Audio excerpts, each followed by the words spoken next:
teu poder, para que possamos enxergar o verdadeiro propósito que tu tens para nossas vidas.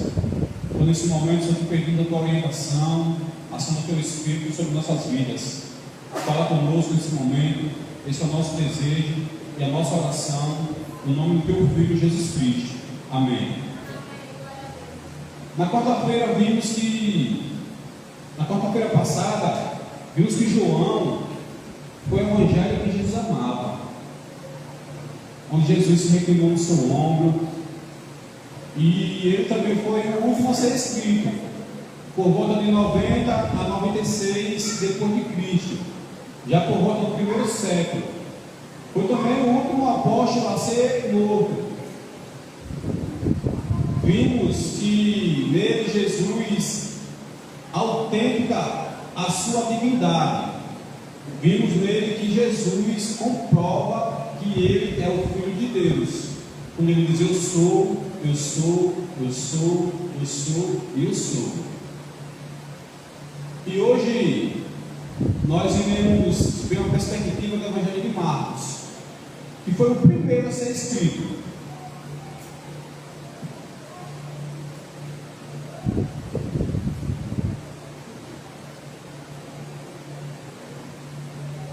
Para a introdução, quem foi Marcos? Quem é esse Marcos que escreveu esse Evangelho? O primeiro Evangelho relatando a vida de Jesus.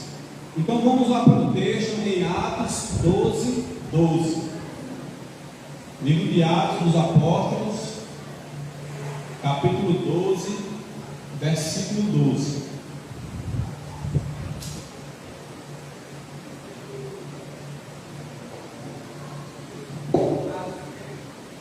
Atos 12, 12.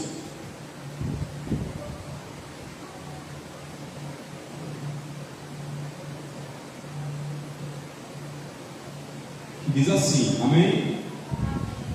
Quantos tem Bíblia aqui? Quantos estão com a Bíblia impressa? Amém. É importante.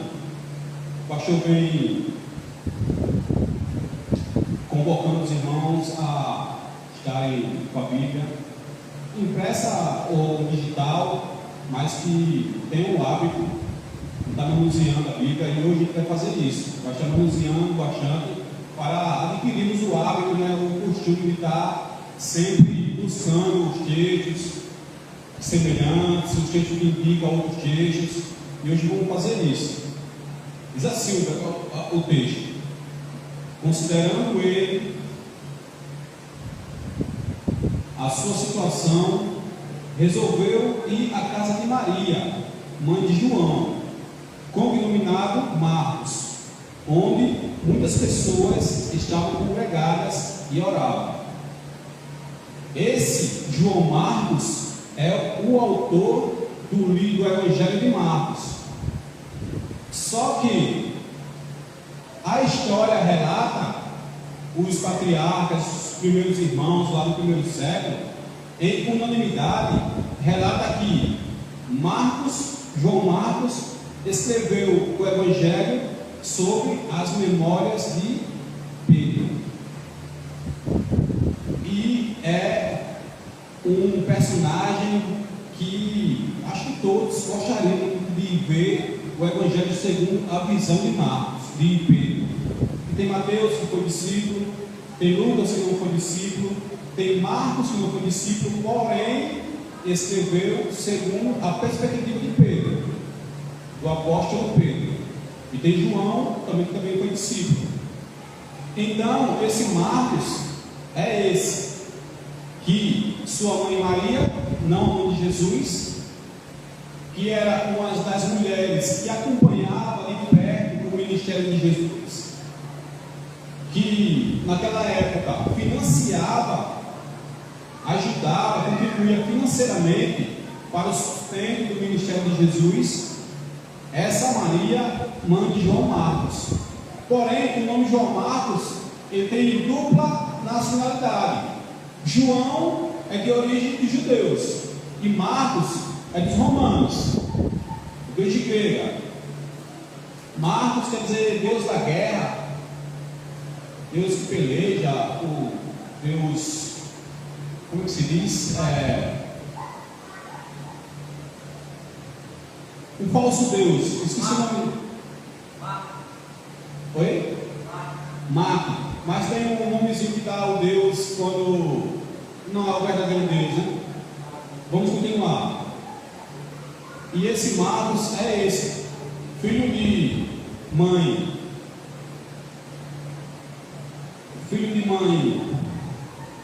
Judéia e pai romano. E ele fez esse evangelho sob a perspectiva de Marcos, de Pedro. Esse evangelho foi escrito por volta de 50 a 60 depois de Cristo. O primeiro evangelho a ser escrito. Para quem Marcos escreveu, direcionou esse evangelho? Ele direcionou aos crentes romanos, predominantemente gentios, que não eram judeus. Ele fez essa carta para provar que Jesus é o servo de Deus. Por isso, no seu evangelho há muita constância de milagres, porque isso que importava aos romanos, a atividade. Ele era um povo de exército, um povo de soldados, e a atividade para eles importava mais do que os discursos, do que as parábolas. Por isso, o foco de Marcos em apresentar o Jesus como servo. Milagres depois de sair Jesus, e depois Jesus, no entanto, Jesus continuava. Sempre há uma aceleração da vida de Jesus, e não há genealogia. Ele já começa o seu evangelho no ponto da apresentação de Jesus por João Batista. Depois ele já vai ser tentado no deserto para começar seu ministério. Tendo ido para os romanos, essa introdução, nós vemos que esse Marcos, ele foi também uma pessoa próxima de Jesus, por influência de sua mãe. Há relatos nas histórias que Marcos foi até um dos 70 que Jesus enviou em dupla para espalhar o Evangelho. E ele voltando entusiasmado, pelos milagres que tinha feito, expulsar demônio, os grandes feitos em nome de Jesus. Só que esse Marcos era um pouco deslizante na fé. Ele era um pouco inconstante na fé.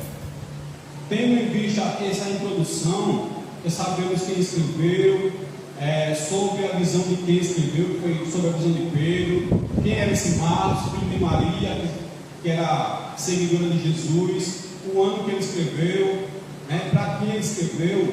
Eu quero analisar com os irmãos 3 pontos que podem nos edificar essa noite, que pode trazer alguma mensagem, uma mensagem de fortalecimento, de fé para nós essa noite. O primeiro ponto que eu quero tratar com os irmãos é que as nossas imperfeições, elas não nos definem. As nossas imperfeições, elas não nos definem. Para dar base a essa primeira visão, vamos para João 6,60.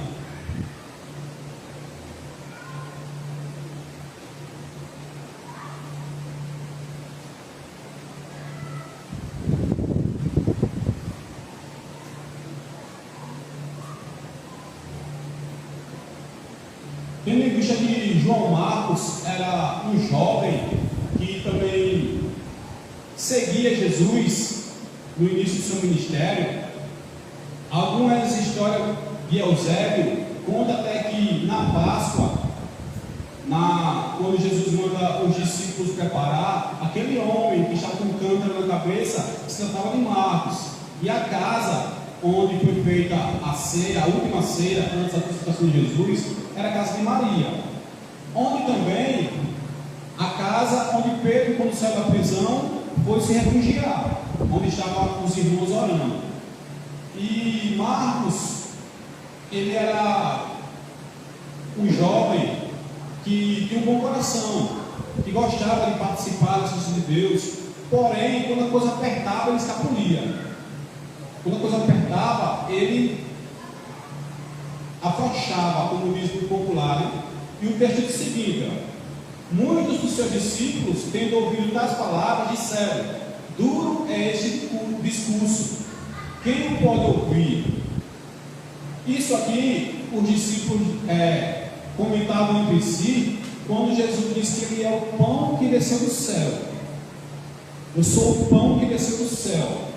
Jesus se autenticando como o próprio Deus, como aquele que está do lado de Deus, e é aquele que desceu do céu, e é aquele que subirá ao céu. E os discípulos, assim como os fariseus, como os saduceus, como a maioria dos judeus, né, não acreditavam. E as histórias de Eusébio, as histórias eclesiásticas, contam que nesse momento aqui, Marcos se afastou. Como diz no verso 66, à vista disso, muitos dos seus discípulos o abandonaram e já não andavam mais com eles. Foi até que Jesus disse: vocês dois aí, não querem também não com eles? As histórias eclesiásticas contam que nesse momento Marcos abandonou o ministério, mesmo depois de ter participado da missão de 70 e ser enviado pessoalmente por Jesus, ele se afastou. E quantas vezes, né, irmãos, a gente tem um chamado, a gente tem um propósito, o próprio Cristo nos chamou através do seu mandato, e às vezes nós se enfraquecemos, né? Desviamos o caminho, assim como Jonas, né? Deus deu uma ordem para ir para o canto, ele desviou para outro. E crente desviado é endereço de tempestade, é endereço de provação, é endereço de dificuldade. Crente desviado, quando as nossas imperfeições sufocam a nossa fé, sufocam o nosso chamado, as coisas às vezes apertam. E Cristo, ele vai proporcionar um retorno, que muitas vezes não é fácil. Muitas vezes não é fácil. Por isso que há uma mensagem que diz constantemente que não vem pelo amor, vem pela dor.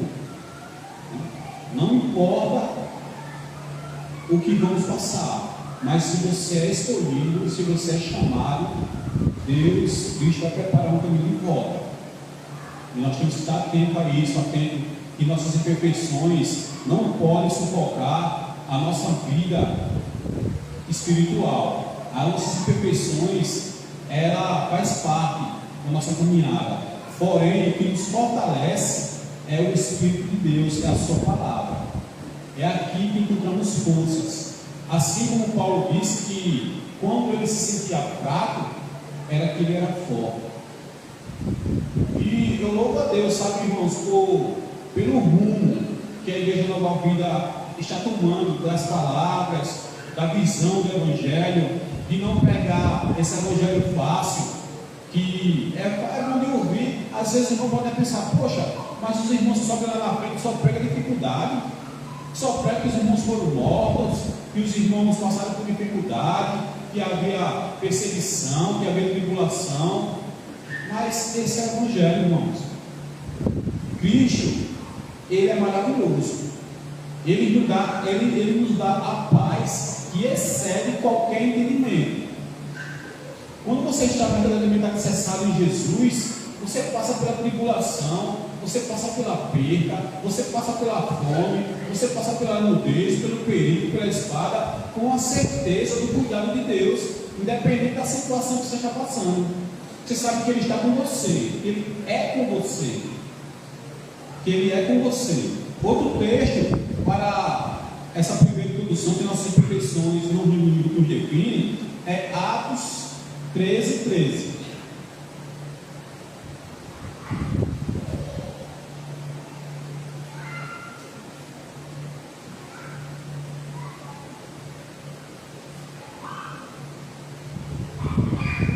Como eu estava dizendo, que eu louvo a Deus pelo rumo que nós estamos seguindo nas mensagens, e o pastor vem retificando isso, nosso pastor Marcelo Cavalcante, né, de pregar o verdadeiro Evangelho, irmãos, porque está cheio. Está cheio de gente sendo enganada com falsos mestres, com falsos pastores, e a gente tem que ficar atento. E como é que poderemos ficar atento? Bíblia. Meu amigo chegou aqui em cima, chegou aqui no púlpito, ele me enviou uma mensagem, passou uma mensagem, compare os patriarcas com a mensagem dos patriarcas, não combinou? Joga fora, irmão. Compara com a mensagem dos profetas maiores com a mensagem dos profetas menores, não combinou? Não aceita. Veio aqui, levou uma mensagem para vocês escutaram, está na minha dúvida, compara com a mensagem dos apóstolos, compara com a mensagem de Cristo, porque o Evangelho é cristocêntrico. Se não houver Cristo no centro do Evangelho, não é o Evangelho verdadeiro. E sabe de quem é a culpa de ter tanta falsidade nas igrejas aí, tantos falsos mestres? É das ovelhas. Porque aceita. Porque se você é conduzido por um pastor falso, você é uma falsa ovelha. Isso não é uma verdadeira ovelha. Então, essa importância de estarmos baseados na palavra de Deus, de termos conhecimento de como aconteceu na história, de qual é o propósito dele no Antigo Testamento, de qual é o propósito dele no Novo Testamento, de qual a sua missão, de qual o significado de cada livro, de cada carta, de cada evangelho, qual a mensagem ele quis passar. Por isso Deus colocou no meu coração e tem proposto, como o irmão Gabriel também pregou aqui domingo sobre Paulo, e introduziu também Marcos, tá? Que ele falou sabiamente sobre Marcos na trajetória de Paulo. Essa importância de sabermos que os verdadeiros homens de Deus, eles não se desviam. A verdade é única, a verdade não muda, a verdade é verdadeira, ela não muda. Essa importância de estarmos atentos, de estudarmos, de focarmos no aprendizado da palavra, porque ela é a única fonte de alimentação para nossas vidas e é o nosso manual para não sermos iludidos, enganados pelos falsos mestres. A coisa está feia lá fora, vai piorar. O provérbio diz que a sanguessuga tem duas irmãs, me dá. Hoje o povo só quer, me dá, como se Jesus fosse babar. Como se Deus fosse babar dele, só para me dá, não. Ele é rei, ele é nosso rei. Nós que somos servos. Nós somos servos. E o texto diz o seguinte: e navegando de Pafos, Paulo e seus companheiros dirigiram-se a Perge, da Pampilha. João, o Marcos, porém, apartando-se deles, voltou para Jerusalém. Outra vez, João Marcos, ele vacila, ele escapole. Quando ele viu que as viagens missionárias que levavam o evangelho a quem não conhecia não era turismo, era coisa dura, ele escapuliu. Uma região pantanosa, com uma alta incidência de malária, doenças.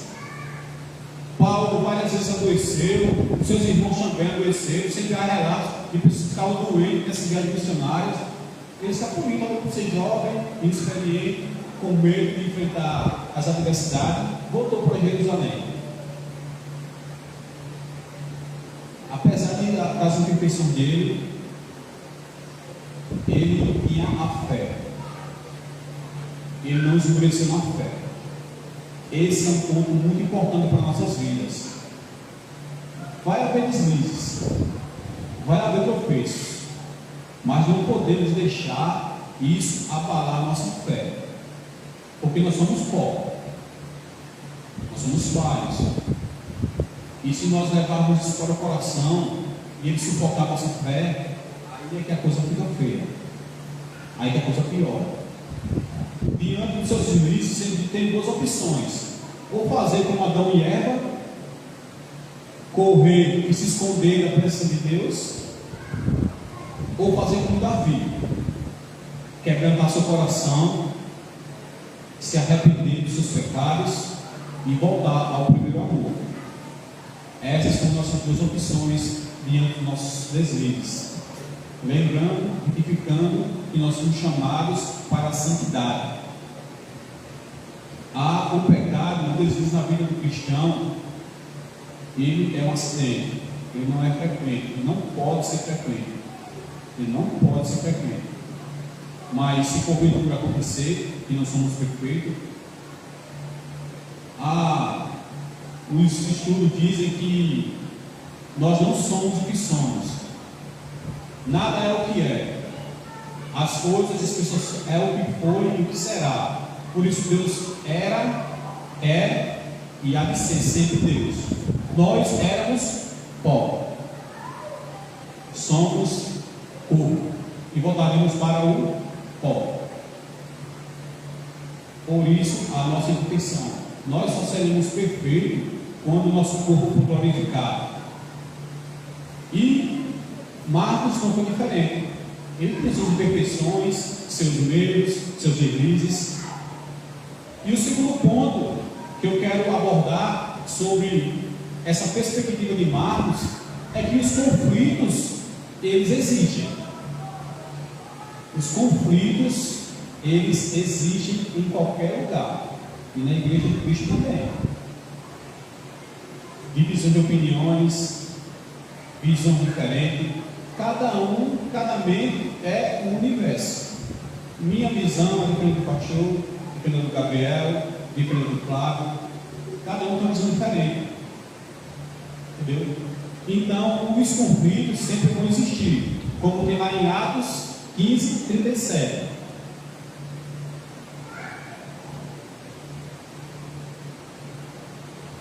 Esse fato aqui aconteceu depois que João Marcos voltou para Jerusalém. E na segunda viagem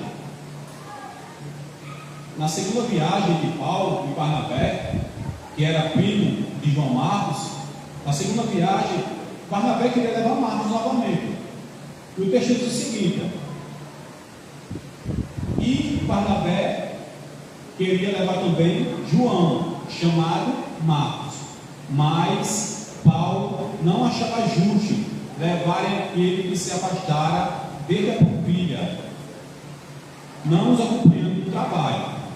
Houve entre eles tal desavença que vieram a se separar. Então Barnabé, levando consigo Marcos, navegou para Chipre. Mas Paulo, tendo escolhido a Silas, partiu, encomendando pelos irmãos a graça do Senhor. E passou pela Síria e Cilícia, confirmando as igrejas. Meu irmão, nesse momento aqui, a Bíblia, a palavra de Deus, ela é bem sucinta, porque não mostra os bastidores, né? Mas pela visão, pelo nosso entendimento, houve uma discussão grande ali, irmão.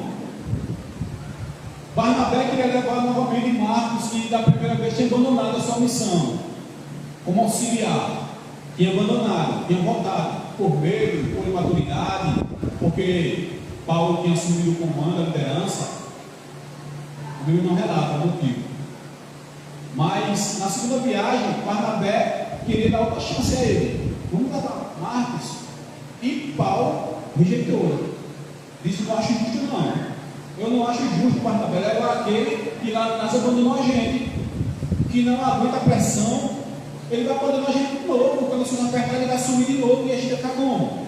E Barnabé disse: poxa, Paulo, logo tu que perseguia os cristãos, que matava os cristãos, rejeitando a pessoa, rejeitando o meu primo. Vamos dar uma chance a ele. Ele é um rapaz, ele precisa amadurecer na fé. E houve tal discussão naquele dia que vieram se separar. Então, irmão, os conflitos existem. Os conflitos existem, sempre vão existir. Mas o que eles não perderam foi o foco. O que não perderam foi o objetivo principal. Pode acontecer o que for. Pode acontecer o que for. Pode haver divisão de opiniões, pode, às vezes, a palavra não está agradando, pode, às vezes, o louvor não está agradando, pode, às vezes, a liderança não está agradando. Vai haver divisões, sempre haverá, mas não podemos perder o foco, que é Jesus, que é levar o Evangelho a toda criatura. Não podemos perder o foco da nossa missão. Não podemos deixar as circunstâncias, os acontecimentos, as divergências tirar o nosso foco, que é levar o Evangelho a toda criatura. E o terceiro ponto que eu quero retificar, que eu quero analisar com os irmãos, é que é necessário amadurecer. Existe a necessidade do amadurecimento. Jesus, certa vez, disse que aquele que não se fizer como criança não poderá entrar no reino dos céus. Realmente. Mas existe, como o corpo físico, o corpo espiritual tem as etapas, tem as fases, tem o crescimento, o amadurecimento. Quando somos criança, recebemos leite. Por isso a palavra para o novo convertido é de amor, é de fortalecimento, de perseverar na fé, mas temos que ir amadurecendo, cada dia mais procurarmos nos desenvolver e amadurecer o nosso ministério. E possivelmente, quando Marcos abandonou a primeira viagem e foi rejeitado na segunda, ele foi para os pés de Pedro, que era o seu pai na fé. Como comprova lá em 1 Pedro 5,13.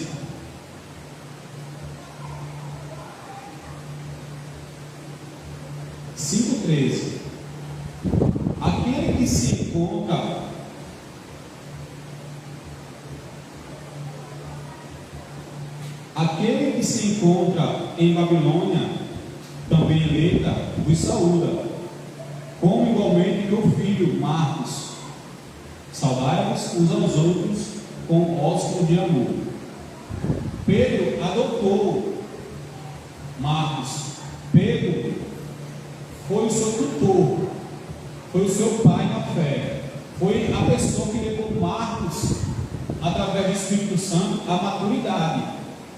Foi Pedro que, mostrando a vida de Jesus aos ouvidos de Marcos, o fez um verdadeiro cristão, o fez parar de ser vacilante, o fez amadurecer na fé.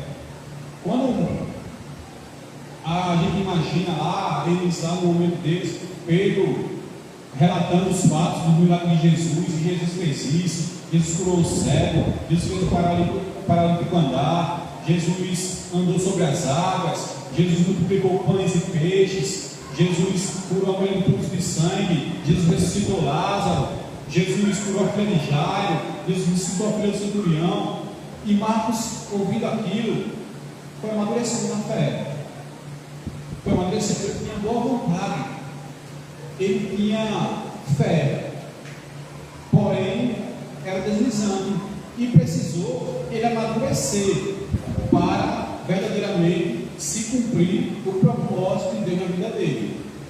Então, meus irmãos, enquanto não houver maturidade, Deus jamais vai nos confiar um ministério grande. Não vai. Flávio não vai pegar Juan e soltar de carro aí na Fernandes Lima. Por quê? Porque o Juan não tem a maturidade necessária para conduzir o veículo. Então, para conduzir o ministério, para sermos servos, temos que ter maturidade para conduzir as causas de Deus. É tipo um estágio. Deus te deu tal propósito, amadureceu, chegou ao teu nível, sobe o nível. E assim vai amadurecendo. Então é necessário a maturidade. Agora, quem foi esse Pedro que sustentou Marcos na fé? Que fez com que Marcos amadurecesse? O mesmo Pedro lá de trás que levou Jesus, o mesmo Pedro eufórico, o mesmo Pedro sem domínio próprio e meteu a espada lá na orelha de arrancou a orelha de Malco, o mesmo Pedro que negou Jesus. E no livro de Lucas, no Evangelho segundo Lucas, capítulo 22, deixa eu ver o versículo. Versículo do 31 ao 34. Olha que coisa interessante e maravilhosa, meus irmãos. Simão, eis que Satanás vos reclamou para vos peneirar como trigo. Eu, porém, roguei por ti, para que a tua fé não desfaleça. Tu, pois, quando te converteres, que coisa interessante, irmãos. Que coisa interessante. Pedro era um discípulo de Jesus que estava ali ao lado dele, proferia as coisas maravilhosas, só que tu és o Filho de Deus, que estava lá sempre com a palavra, apesar de suas imperfeições, que estava ao lado de Jesus. E Jesus disse que ele precisa se converter. Às vezes acontece conosco, irmão. Às vezes estamos sentados aqui, ouvindo, seguindo na igreja, participando dos trabalhos, mas não houve uma verdadeira conversão. Porque quando houver uma verdadeira conversão, ninguém te segura. A sede, a fome, a vontade de falar de Jesus, a vontade de participar das causas de Deus, a vontade de estar atuando no ministério é grande. É grande. Se você não tem essa vontade, se você não tem essa fome, essa sede de conhecer, se você não tem esse entusiasmo com as coisas de Deus, talvez você precise de uma conversão, irmão. Talvez precise aprender esse caminho para Cristo.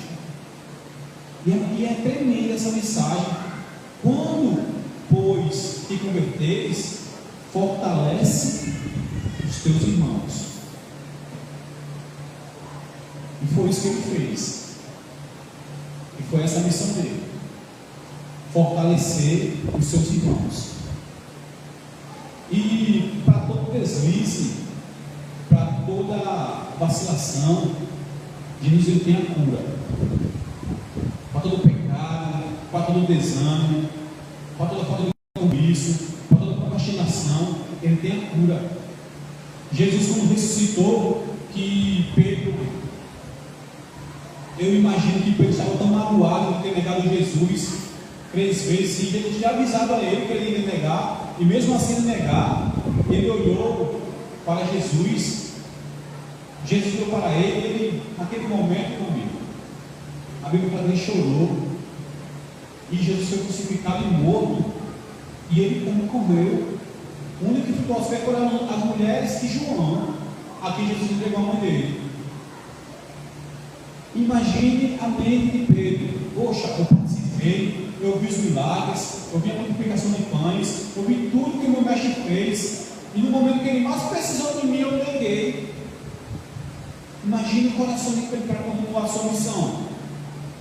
Imagine o coração de Pedro para continuar o seu ministério. Mas Jesus tem a cura, irmão. E você está diante daquele que pode te curar. Amém. Glória a Deus. De qualquer complexo de inferioridade, de rejeição, de desânimo. Se você for rejeitado pelo seu pai, pela sua mãe, pelo seu marido, seja pelo seu filho, por quem for, Jesus te cura, irmão. Jesus é completo. Jesus, quando estava lá na beira do lago, que Pedro já desanimado, só vou voltar a pescar. E como ele era líder, os outros discípulos também seguiram ele. Pescaram a noite toda, não pegaram nada. Pela manhã, João avistou o seu mestre na beira da praia. E disse: joga a rede do outro lado. E grande foi a pescaria. A liberdade foram 153 grandes peixes. E quando eles voltam para a margem, no diálogo ali, Jesus olha para Pedro: tu me amas? E o texto relata que tinha um braseiro, onde tinha um peixezinho assando. E o único relato de um braseiro nos evangelhos é quando Pedro negou Jesus. Uma das vezes ele estava lá na fogueira assim, um braseirozinho, ele estava lá se aquecendo do frio. Poxa, eu creio que ali Pedro foi curado, meu irmão. Ele foi curado, a mesma palavra que Jesus disse lá em Lucas, disse novamente: tu me amas, tu me amas, tu me amas, apacenta minhas ovelhas, apacenta minhas ovelhas. Por isso ele estava qualificado e prontificado a ajudar Marcos, pelas suas experiências de deslize, irmão. Então use aquilo que te fez cair, use aquilo que te deslizou para ajudar outras pessoas a não passarem pela mesma situação, pelo mesmo processo. Você pode ser canal. Nada que aconteceu na sua vida até aqui foi em vão. Nada. Tudo é propósito. Tudo é propósito de Deus para a sua vida. E Deus restabeleceu o ministério de Marcos, escreveu o Evangelho sobre a visão de Pedro, né? Lá em Colossenses 4, 10.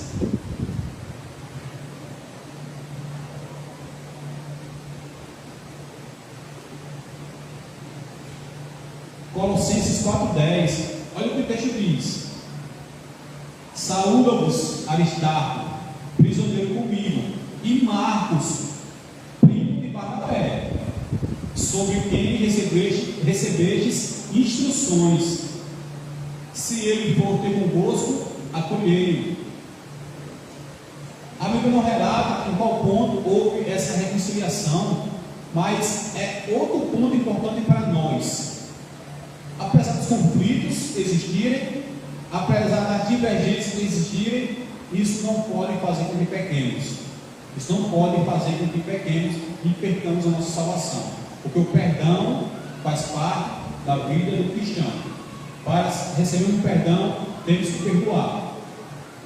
E em certo momento eles se reconciliaram, e daí Paulo faz referência a Marcos. Faz referência a Marcos, o enviando lá em Timóteo, como o nosso irmão Gabriel falou comigo aqui, ele pedindo para Timóteo atrás Marcos. Eu quero Marcos aqui comigo, porque ele me é útil no Evangelho. Aquele mesmo jovem que foi rejeitado, aquele mesmo jovem vacilando, aquele mesmo jovem que afrouxava quando as coisas apertavam, se tornou peça fundamental na propagação do Evangelho de Deus. Bem assim em nossas vidas, irmãos. Andemos crentes no poder do Espírito Santo sobre nossas vidas. Essa é a nossa principal força. É andar na palavra e submeter-se ao senhorio de Cristo. As rejeições vão aparecer, uns vão nos rejeitar, outros vão nos abraçar, e assim a nossa caminhada até que chegamos à nossa partida ou à vida de Cristo. O que importa é acabar com o Paulo descreve lá no final da sua carreira, né? Que combati o bom combate, concluí a minha carreira, acabei minha carreira e guardei a minha fé. Isso que temos que fazer: guardar nossa fé, proteger o nosso devocional, proteger o nosso relacionamento com Deus. As diversidades aparecerão, mas cremos que o peso da glória que há de vir é bem maior do que as tribulações que passamos.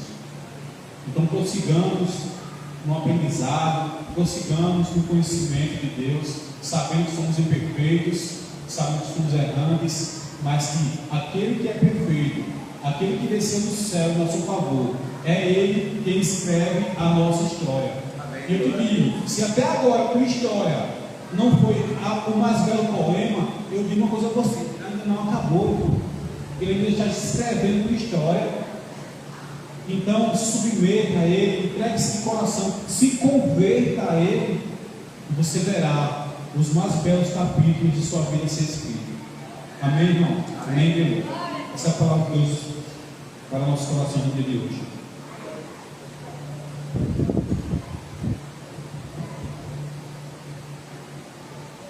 Ministério do Louvor nesse.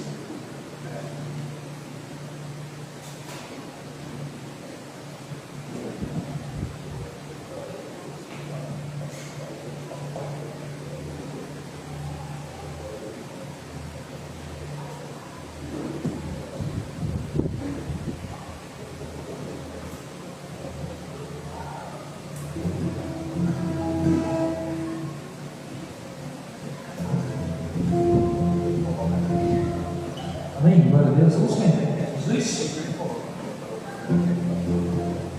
Que bom que esta palavra, né, para o nosso coração. A palavra que nos alimenta, que nos ensina, que nos exalta, e que nos lembra que devemos sempre ser como instrumentos Pai da igreja, perseverantes em fé, crescendo na graça, no conhecimento, perdoando, entendendo que o nosso lugar é aqui e seguindo o nosso propósito, apesar da adversidade. Vamos louvar a Deus? tens da minha fé.